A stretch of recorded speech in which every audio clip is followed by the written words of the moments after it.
Hey everybody, welcome back to part 3 of the How to Change Your Oil series. I'm Brian with Diesel and Iron. If you haven't watched part 1 and part 2 of this series, make sure you go back so that you know where we're at in the process and how we got here.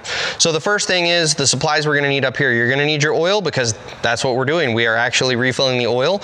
We're going to need our funnel here, and we're going to need our shop towels because we're going to need to not only clean up messes, but we're going to check our oil level.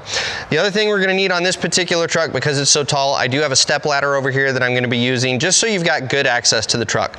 So make sure you've got good 3 points of contact as you move up the ladder here. I'm just going to take one step. I don't need to get really high up here, but we're going to remove the oil cap that we cracked earlier, and we're just going to pop that out, and we're going to put it over here somewhere safe where it's not going to get debris on it and we're not going to lose it.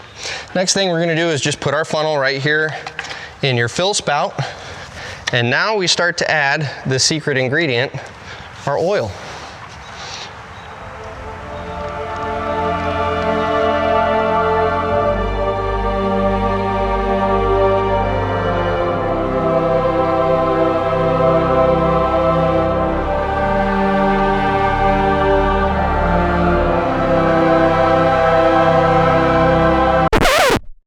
All right guys, we're getting ready to crack our 4th jug of oil here. The reason we know that we need this much oil is, again, going back to our manual. It's going to tell you your oil quantity with and without a filter change so that you know exactly how much oil you're going to need.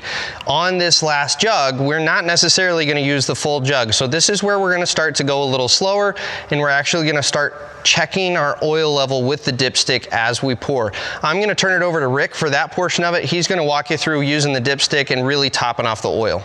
All right guys, as we're topping this off here, just 2 items real quick. Make sure you're pulling the dipstick, not the transmission stick, to check the fluids here. They're side by side.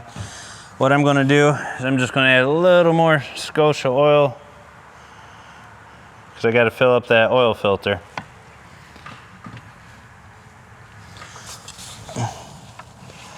I'm gonna pull that dipstick.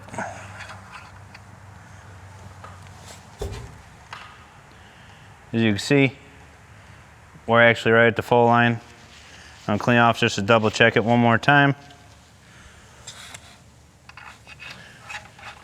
And make sure when you push the dipstick in, you're actually pushing it all the way home. So that's how it reads.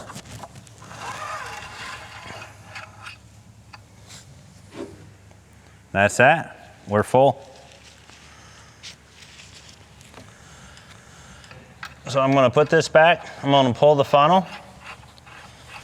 I'm going to put the breather cap actually back on.